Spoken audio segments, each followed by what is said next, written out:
The National Broadcasting Company and its affiliated stations present The Pacific Story.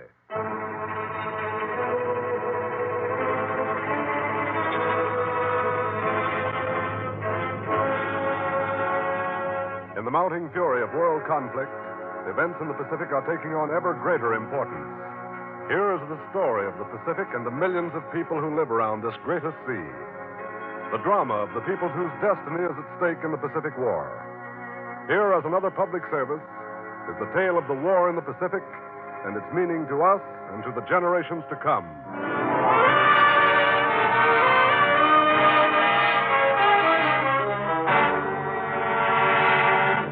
Tokyo, target of the Pacific.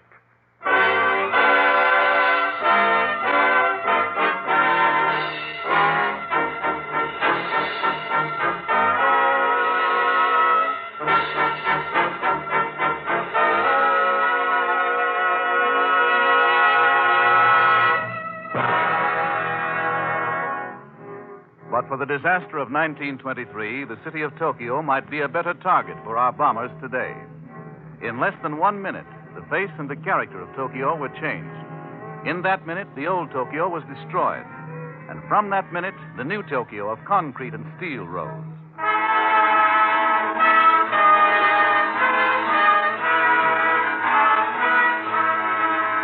Three minutes before 12 noon on September 1st, 1923, Tokyo was a typical sprawling Oriental city.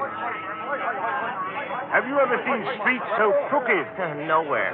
That is except in the Montmartre district of Paris. These streets must have followed cow paths. Well, they don't have cows in Japan. They don't. At least I've never seen any. I say, look. Look at the jinrickshaws. The street's full of them. That streetcar motorman out there is trying to get the rickshaws off the track. Look. He's not having much luck. Don't seem to bother him much. No, he's probably fighting the rickshaw traffic all day. There he goes. He's getting through. Those streetcars are like cracker boxes. They're so small, and yet they're crowded to the gills. Yeah. Hey, what does that smell? What smell? There's 100 of them. It must be the general smell of the city. Everything. The people cooking food, smoke, the canals. You know, the thing that's interesting to me is the low buildings. Yeah. Look at those over there with thatched roofs. Well, you have to remember, Tokyo is really a city of villages grown together. Well, what do you know? An automobile.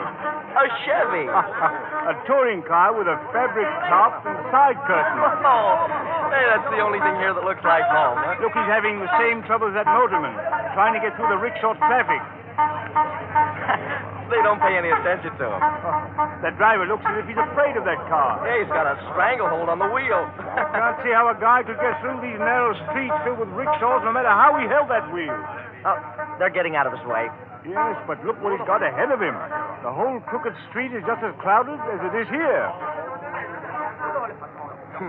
Nothing like Main Street back home, is it? No, this is a fire trap if ever I saw one. Well, come on, let's get along and have a look. Before September 1st, 1923, Tokyo had been burned down so many times that its great fires came to be known as the Flower of Yedo. For Yedo was the original name of the city. The narrow, crooked streets at 3 minutes before 12 noon on this fateful day were thronged with busy people. You mean the theater-goers sit on the floor? Oh, yes. You see, the spaces on the floor are partitioned by those high footboards. Oh, they sit with their feet under them, eh? Oh, yes. They are quite comfortable. Say, what are those people doing over there? Cooking right here in the theater? They are making tea. They bring their equipment along with them? Yes. They eat and drink as they watch the performance. Great idea. Yeah, except that the whole place is filled with smells of cooking and burning charcoal. We also have theaters like yours. Oh? With regular seats? Well, the seats can be adjusted so that the people can sit on them the same way they sit on the floor, with their feet under them. Look, don't you have any seats where a fella can just sit down and... Along the Ginza, the main shopping district, the shops were entirely open to the street. No doors and no windows. You see, wooden shutters are set up at night to close off the store from the street. The most luxurious hotel in the city was the Imperial Hotel. This hotel was designed by an American, Frank Lloyd Wright. Yeah, that looks something like America. Very strange hotel. Fantastic. In what way? It floats on mud. What? Very fantastic. But very modern, very modern. The Imperial Hotel was modern, But most of the city around it was almost medieval. The narrow, crooked streets twisted between wooden inflammable structures. And rising impressively above all this was the Imperial Palace. Well, is there really a moat of water around the palace? Oh, yes. It is 2 miles round. And outside of this is another moat. 2 of them, eh? The whole structure is enclosed in that great wall you see there. Not much chance of anyone getting in there, is there? No. You know, the unusual thing about this is that the palace here is right in the heart of Tokyo. Yes. No. Put your camera down. Taking pictures here is forbidden. Well, all I want to do is get a picture of the wall and the palace rising above it. It is not permitted. No. Let us go on. There are other sights to see. The people of Tokyo, the emperor, his ministers, the politicians, the military men, clerks, hawkers, rickshaw men, all were going about their routine tasks at 3 minutes to 12 noon. 1 minute later, the disaster struck.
September the 1st, 1923. Tokyo and the great port of Yokohama, 16 miles away, were literally shaken to pieces by one of the most violent earthquakes of all times.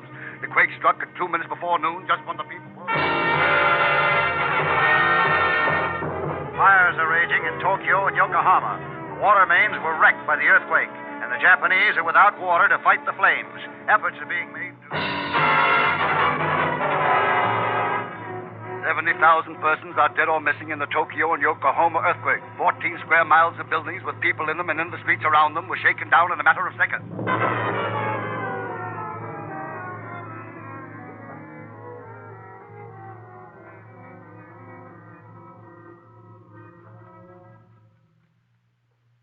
From heaps of debris, wisps of smoke curled up. The wooden portions had gone up like tinder. Tokyo lay in a deadly calm. Workers quietly dug in the wreckage. The cries of the dying and mutilated were gone. The city lay in ruin. One of the few buildings still standing was the Imperial Hotel. Around it were miles of desolation. But soon the Japanese were busy planning the new city. Here is the information, gentlemen. This was a Japanese scientist. Our research reveals that this area, the site of the city of Tokyo, suffers a serious earthquake about every 70 years. Oh, let me see. Our last bad earthquake was 1855. Yes, that is 68 years ago. And between times, there has been lesser earthquakes. And more important is the fact that our research shows that for centuries, Tokyo has had a bad earthquake every 100 years. This can mean only one thing. We cannot rebuild Tokyo as it was. We must lay out a new city. That was the decision. The old Tokyo was gone. A new Tokyo, a modern city, would be raised up in its place. It would be as modern as any city in Europe or America. While thousands upon thousands of workers cleared away the debris, the architects of the new Tokyo were busy with their planning. The creation of the new city was placed in the hands of an official reconstruction board. How wide must the streets be? They must be wide enough so that frames cannot leap across them. Would you say that frames could leap, shall we say, 75 feet? Normally, they could not. I should say that 75 feet wide should be a minimum for our trunk lines.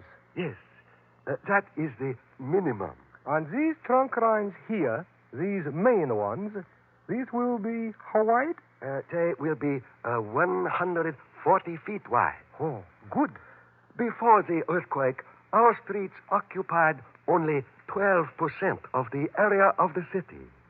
Under this new plan, they will occupy about a third. The trunk lines were arranged to cross at right angles. The blocks were laid out to be oblong, the lots also oblong. The lesser streets connecting with the trunk lines were laid out to be from 38 to 74 feet wide. Here, you see, this is how the streets are laid out. Oh, yes. Like a great chessboard. Exactly. There will be ample space in these streets for traffic. And at the same time, should fire break out in any one block or in any one section, it could be isolated there and brought under control before it spread to other sections. We must never have another great fire. Celebrated engineers went to Tokyo to consult with the Japanese. There they saw an entire city, one of the largest cities in the world, being laid out and built. Parks? Oh, yes. We will have many of them. Oh, yes, I see here. You're planning 3 large parks, and that's wise. Yes. 3 large ones and 52 small ones. You see them? Here, under here, and here. Oh, excellent. These are canals here, eh? Oh, yes. We have many canals. And for that, Tokyo is called the Venice of the Far East. Are you planning new bridges over all of them? Over most of them.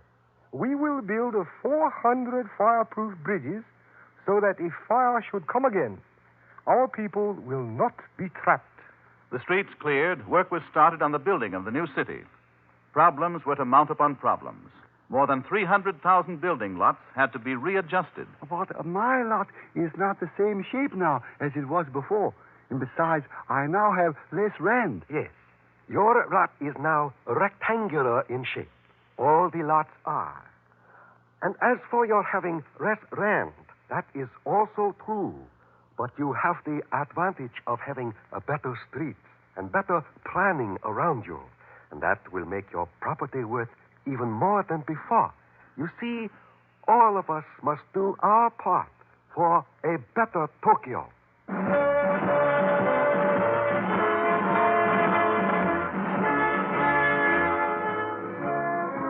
The cost of the project was to be at least 1 billion yen, possibly more. And as complications developed, the indication was that it would certainly cost more. Thousands of workers toiled in the streets. Here, you see, while we are digging up the streets, we are leaving space for the telephone and the power lines. That means that you are virtually digging up the entire city, even the sections not wrecked. Oh, yes, we must. How many of your old water mains and sewers could you use? Not very many. They were in the wrong places in our new layout. Many of them would be under new buildings or would go in the wrong direction. So you had to relocate both systems almost entirely. Not entirely, for neither Tokyo nor Yokohama had a complete sewer system before this. Well, when this underground work is done, you'll have some of the finest and widest streets in the world. We are planning high-speed streetcars for them. Transportation is an important matter in Tokyo. You're not concerned about handling your transportation with streets this wide, are you? No. There is little chance of congestion. For our city, unlike your American cities, will not grow tall, but rather will grow wide. What the Japanese engineer meant was that no building can be taller than the Imperial Palace, which is 8 stories high. This means that there cannot be a concentration of people in Tokyo comparable to the concentration of people in the business districts of the skyscraper cities of America. Also, it means that there are no very tall buildings to be shaken down in another earthquake. Tokyo reverberated with the sounds of building, of men and machines at work. This is the Marunouchi building they are constructing here. It will be Japan's largest office building. And as you'll see, it will be as modern as any building of yours in the United States. This is the Nayambashi, the financial district. It is Tokyo's Wall Street, and it will have all the facilities of your Wall Street in New York. This is the new Ginza, the shopping district. It will be fireproof under foreign style, and it will cost 1,800,000 yen. You see, we are putting in rich-colored sidewalks to make it one of the most attractive shopping districts in the world. But behind the plans for the building of this modern commercial city were other plans. These were the plans of the Japanese militarists. If the streets were laid out so that flames could not leap across them, and so that traffic over them could not be handled with the greatest speed, they were also laid out with other things in mind. While Tokyo still lay in ruins in 1923, and before the plans had been worked out to recreate the city, the Japanese were thinking of defense against enemy bombing. Bombers can be more destructive to Tokyo than earthquakes on a fire. This was General Uyehara. It is not conceivable that any enemy could attack Tokyo by establishing an air base within the Japanese empire. It is possible that Tokyo could be bombed either by planes from ships built to carry airplanes or by long-range bombers. This was General Uyehara speaking in 1923. Such enemy bombing of Tokyo could make this earthquake and fire, by comparison, seem unimportant. Do you think, General Uyehara, that such bombers could overcome our interceptor squadrons of aircraft? You have only to look back to the World War. Both Paris and London were bombed by the Germans, and this is what we must expect in a case of a war. You propose some manner of installations to withstand these bombings? I demand the construction of underground compartments, permanent installations. General Uyehara thought in terms of steel and concrete, of strong buildings, of bomb-proof dugouts. His influence was to go far. How far, few Westerners were to know. Steel and concrete went into many buildings to make them fireproof. This city will pay you, as one who is constructing a building, 50% of the difference between the cost of a fireproof building and a structure that is not.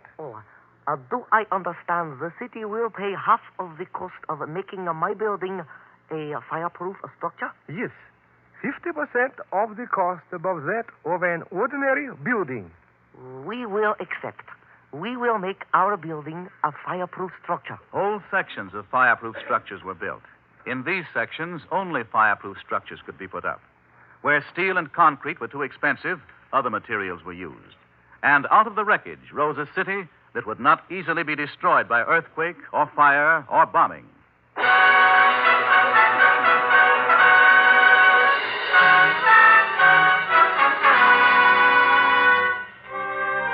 In 1930, the reconstruction was completed. In celebration, all Tokyo turned out. 2 million visitors from the countryside came in for the festival. The spacious streets were decked with gay red and white bunting and hung with colorful lanterns.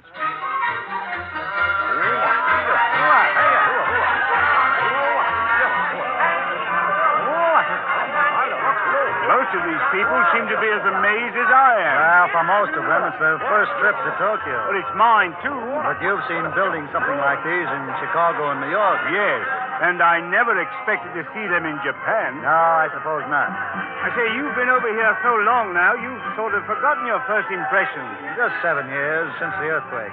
Oh, there's something for you to write about over there. Where? That old man right over there. He's a farmer. Probably his first trip to the city. Oh, yes. I say, look at the wonder in his eyes. He can't believe it. There you see, he's come in with his old-fashioned Japanese clothes. Yes. And look at that old woman. She must be 90. They all take an interest in the new city. Remarkable. In another part of the city, 60,000 dignitaries, all dressed in frock coats and holding silk hats in their hands, stood in silence before their emperor. One of the ministers climbed the long flight of steps to the platform on which the emperor stood. He bowed from the waist once, twice, 3 times. Then he stepped back and bowed once more, and then backed down the long flight of steps. Then the emperor read an acknowledgement of the recreation of his city of Tokyo. When he finished, a signal was given, and with one voice, the 60,000 dignitaries responded. Banzai! Banzai! Banzai! Banzai! Men and women and children swarmed over the new city, marveling at all they saw. They swarmed through the Ginza. When the celebration was over, Tokyo settled down.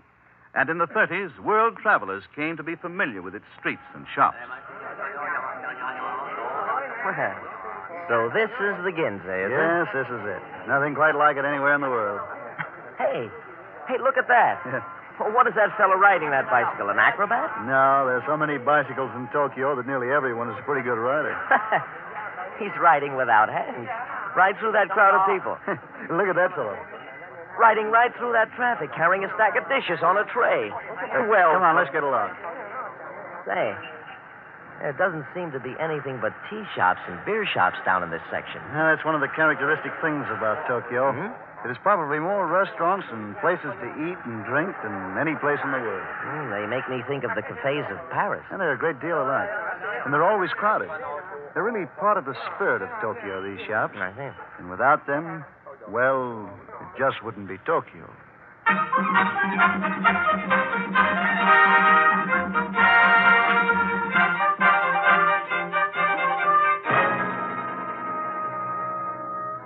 Tokyo changed little during the invasion of Manchuria, but after Japan went to war with China in 1937, then Tokyo began to change.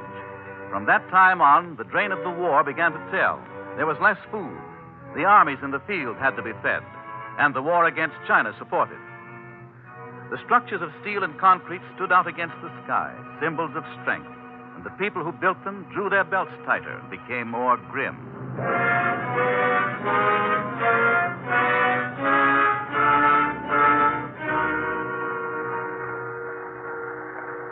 This is incredible. Isn't there any money to clean up these slums? Japan is at war. I've never seen anything like this. People living in such crowded and unsanitary conditions. Yes, and the great danger is that disease could get a start here and sweep through all Tokyo. How can they have these beautiful cherry festivals here, and at the same time have these terrible slums? Tokyo is a city of contrasts. Many Japanese wear Western business clothes during the day, the same kind of coats and hats and ties you wear, and work in modern Western offices. But at night, they go home, take off their Western clothes, and put on flowing Japanese clothes, and live there about the same as Japanese lived a couple of centuries ago. As the war touched the lives of the individual, it touched Tokyo's famous shops, where once had been pleasant tea shops and restaurants, now were closed doors and blank windows. But behind those closed doors, and in thousands of homes, was activity of another kind.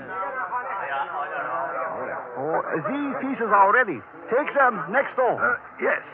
Bring up those parts for the next assembly. In effect, what you've got here is a modern assembly line. We have had it a long time. One unit in each place. I see. You do one operation right here in your own place, and the next operation is done next door. That is right. We save space. Oh, it saves time, too. You don't have to go to work, but having part of a factory in your home, well, isn't that a little inconvenient? Everyone works. The children as well. Each has a part to perform, and out of these home factories come intricate pieces to be assembled with other pieces, which assemblies are put together with other assemblies. The home factories hum long hours, and out of them for years have come, first, the products to be sold in other lands, and in recent years, the parts of Japan's war machine. And when the war with the United Nations came, Tokyo's big industries were roaring with activity. And in the files of American experts were detailed accounts of these industries. Now, look at this map. Yes? You see, Japan's factories are located in these three industrial areas. Here in the Osaka, Kobe, Kyoto area. Over here, around Nagoya. And here, around Tokyo and Yokohama. You see? Yes, Now, here in the Tokyo-Yokohama area, this right here is the Tokyo Arsenal. You have the details on that? Yes, sir. In the last several years, special machinery has been built for this arsenal. Our information is that the output of small arms is to be increased, and that a new machine gun is being developed here. And here is the Tokyo Rayon Company. Oh, yes, that plant has had a great expansion program on. Probably doing important work there. And here is the big shipbuilding plant at Kawasaki near Tokyo. See it? Oh, yes. And these points here, here, here. These are airplane plants. They're doubtless camouflaged by now. Oh, yes. Tokyo's industries are pretty well scattered, but we know their locations, and that is what is important.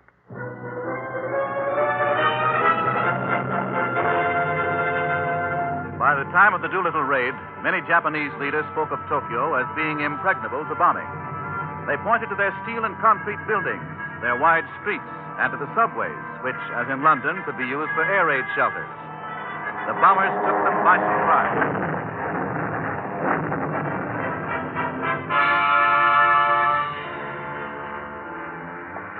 Stand back. Stand back. No one is permitted here. How much damage was done by the bombs? What bombs? The bombs that were dropped by the American planes. What American planes? The planes that came over. The ones I saw. You saw no planes. Now go. No one is permitted here. Go. I know I saw planes.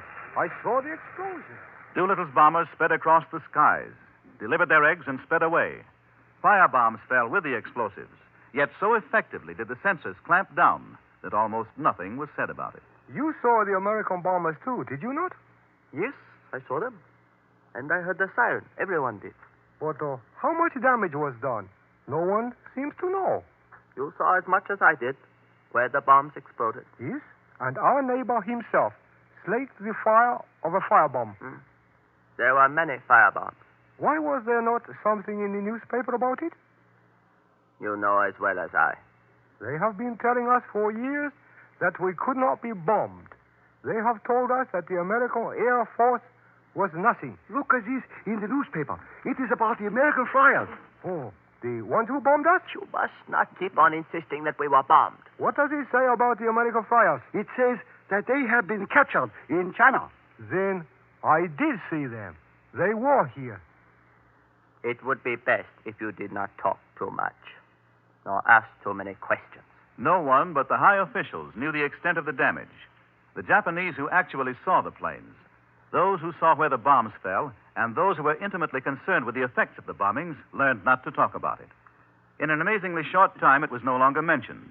The effect of the bombing was to steel the people to what lies ahead, for the Japanese high command knows that Tokyo is as close to being impregnable to bombs as any city in the world. We have long been experimenting with steel and stone construction. We know what we can expect of it. This steel and stone have gone into Tokyo. The enemy will learn the resistance of our cities. But there are other aspects that are equally important to the United Nations, and these the United Nations know well. Tokyo is a nerve center of the Japanese war effort. One of these days, the Allies will be marching down the Ginza. The Allied troops will be having their pictures taken in front of the Marunouchi building in the Nihonbashi.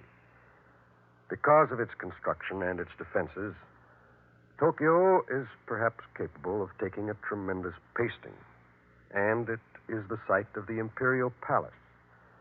But it is not necessarily the most important target in the Pacific. Its industries are scattered. Conceivably, the war in the Pacific could go on after Tokyo falls. The war against Japan could be resolved far from the modern steel and concrete of the Ginza.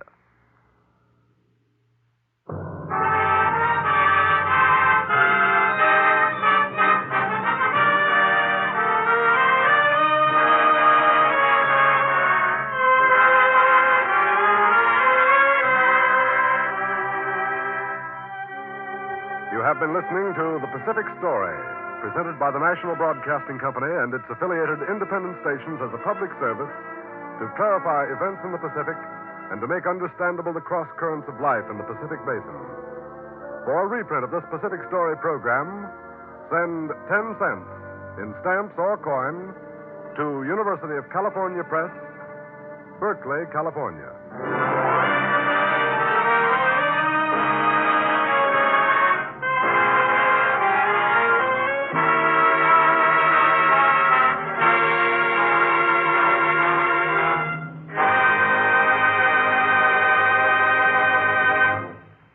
The Pacific Story is written and directed by Arnold Marquis.